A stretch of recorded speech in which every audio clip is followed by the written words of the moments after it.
வணக்கம். நம்ம இன்னைக்கு பார்க்கக்கூடிய பாடப்பகுதி பார்த்தீங்கன்னா தமிழரும் தொழில்நுட்பமும் அப்படிங்கிற அழகு 2வதுலேருந்து நம்ம பார்க்கலாம்.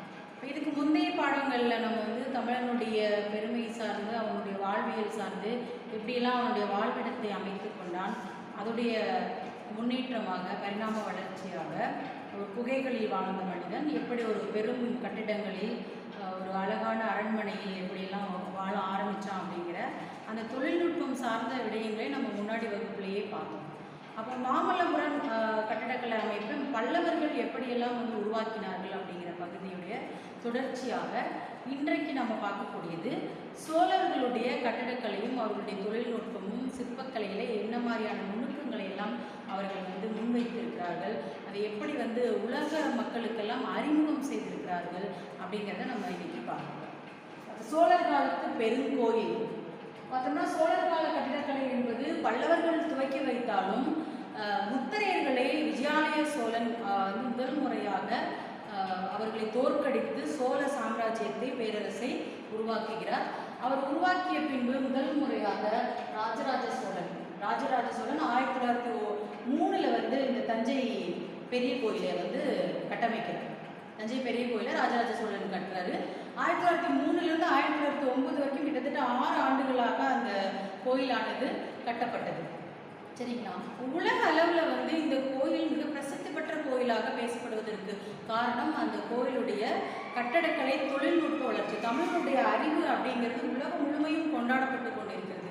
தமிழன் என்று ஒரு இனம் உண்டு, தனியே அவனுக்கு ஒரு குணம் உண்டு என்று நாமக்கல் கவிஞர் பாடுறாருன்னா நிஜமாலுமே அவனுக்கு ஒரு தனி குணம் இருக்கு. எல்லாவற்றையும் புதுமையாக பார்ப்பது, எல்லாவற்றையும் ஏதோ ஒரு நுணுக்கத்தோடு அணுகுவது, ஒரு மேலாண்மையை அதன் மீது நாம் அணுகுவது, இந்த மாதிரியான நிறைய செயல்முறைகளை அவன் வாழ்க்கையில் அதை செயல்படுத்தி இருக்கிறான். அதில் அதோடைய ஒரு தொடர்ச்சியாக தான் நம்ம தஞ்சை பெரிய கோயிலை பார்ப்போம். கிட்டத்தட்ட இந்த கோயிலுடைய அமைப்புன்னு பார்த்தீங்கன்னா ஒரு ஒட்டுமொத்த உயரமாக 59.40 உயரத்திற்கு ஒரு கோபுரத்தை கட்டமைச்சிருக்காங்க.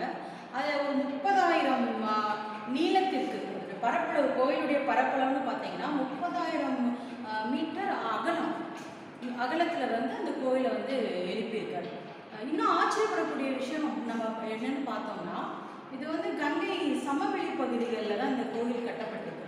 ஒரு மணல் பாங்கான ஒரு இடத்துல இவ்வளவு கற்களை எப்படி கொண்டு அடுக்கி ஒரு கோபுரங்களை உயர்த்தி கட்ட முடியும் அப்படிங்கிறது இன்றைக்குமே நமக்கு ஆச்சரியம். அதுக்கான காரணத்தை பார்த்தோம்னா அகழ்வாராய்ச்சியில் என்ன மாதிரியான செப்பேடுகள் கல்வெட்டுகள் கிடைச்சது, அதன் மூலமான செய்திகளை தரவுகளை தொல்பொருள் ஆராய்ச்சியாளர்கள் நமக்கு கொடுத்துருக்காங்க.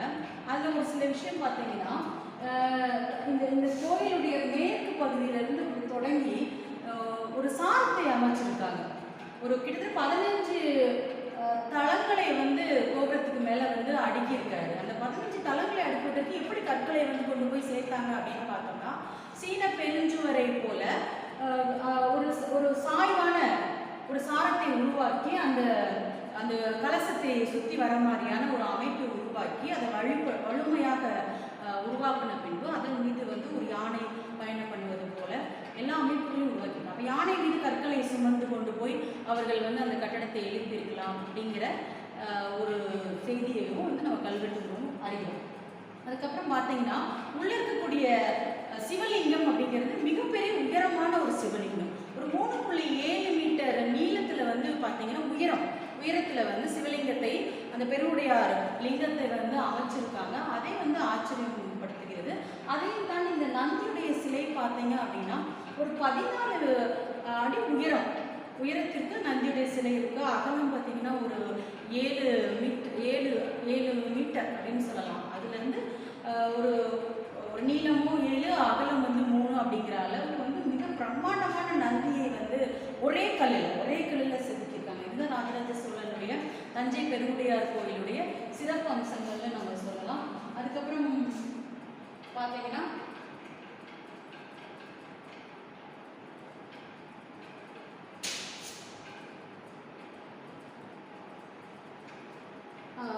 ஐராவதீஸ்வரர் கோயில். இந்த ஐராவதீஸ்வரர் கோயில் அப்படிங்கிறது கிட்டத்தட்ட கங்கை கொண்ட சோழபுரத்தில் பிரதீஸ்வரர் கோயில் எல்லா கோயில்களையும் விட சின்ன கோயிலாக இருந்தாலும் ஆண்டுகளில் மிகச்சிறந்த கலை நுணுக்கங்களுடைய சிலைகளும் சிற்பங்களும் இந்த கோயிலை சுற்றியே அமைத்திருக்கிறார்கள்.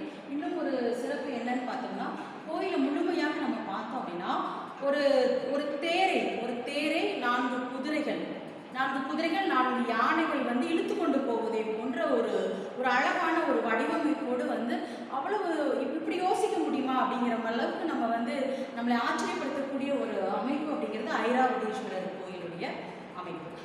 2 பக்கங்களிலும் அந்த சக்கர கால்கள் கூட தேருடைய சக்கரங்கள் இருப்பதை போல ஒரு கற்களாலேயே வடிவமைச்சிருக்காங்க. அவ்வளோ அழகிய ஒரு கோயில் தான். இதுக்கு ஒரு வரலாறு. ஐராவதம் அப்படின்னா என்னன்னு பார்த்தீங்கன்னா, இந்திரனுடைய யானைக்கு பேர் வந்து ஐராவதம். ஐராவதம் வந்து துர்வாச முனிவருடைய ஒரு சாபத்தால், ஒரு புராண கதை ஒன்று உண்டு. துர்வாச முனிவருடைய சாபத்தால் இந்த ஐராவதம் அப்படிங்கிற யானை வெள்ளை யானை, அந்த வெள்ளை யானை தன்னுடைய நிறத்தை இழந்து விடுகிறது. நிறத்தை இழந்ததால இந்த தலத்திற்கு வந்து கும்பகோணத்தில் இருக்கக்கூடிய தாராசுரத்தில் இருக்கக்கூடிய இந்த ஐராவதீஸ்வரர் கோயிலுடைய தலத்தில் வந்து தன்னுடைய சாபத்திற்கான விமோச்சனத்தை அடைந்தது அப்படிங்கிறது இந்த தலத்துடைய வரலாறுன்னு சொல்கிறாங்க. நிறைய சிற்பங்களையும் நிறைய கல்வெட்டுகளில் வந்து அந்த கோயில் எப்படி யாரெல்லாம் கட்டப்பட்டாங்கிற நிறைய செய்திகளையும் உள்ளடக்கியதாக இந்த கோயில் இருக்குது. அடுத்து பார்த்தீங்கன்னா, அடுத்த கோயிலாக நம்ம பார்க்குறது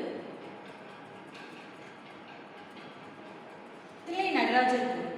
தில்லை நடராஜர் கோயில் சோழர்களுடைய ஒரு கட்டுமானத்திற்கான மிகச்சிறந்த ஒரு எடுத்துக்காட்டாக நம்ம வந்து நடராஜர் கோயிலை வந்து சொல்லலாம்.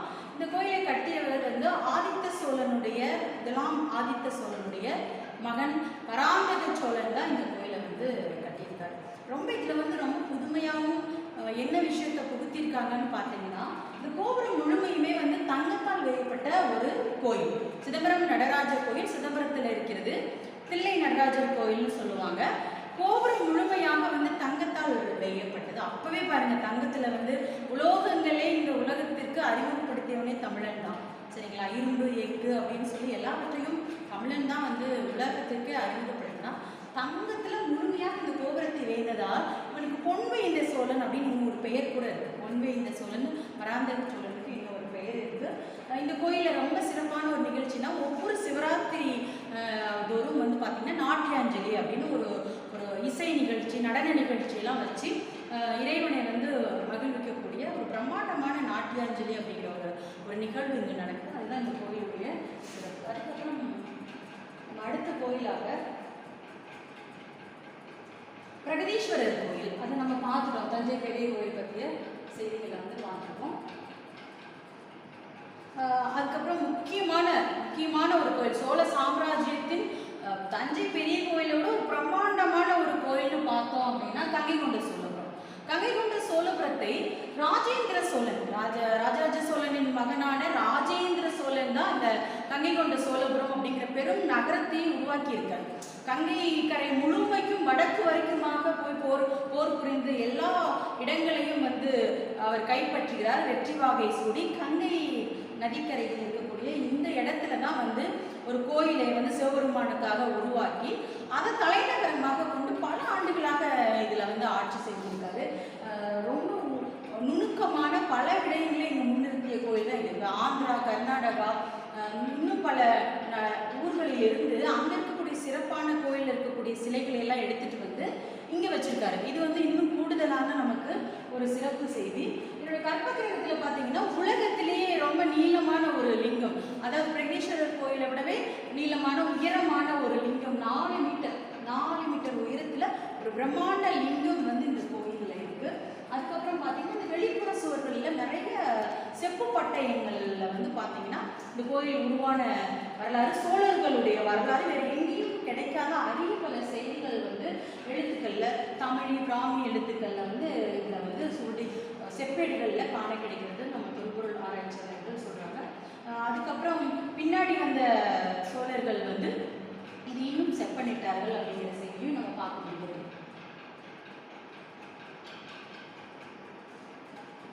அதுக்கப்புறம் பார்த்தீங்கன்னா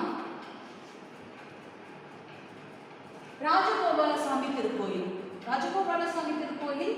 சிவபெருமானுக்கு கோயில் எடுத்த அதே சோழர்கள் பெருமாளுக்கும் வந்து கோயில் எடுத்திருக்காங்க. ராஜகோபாலசாமி திருக்கோயில் அப்படிங்கிறது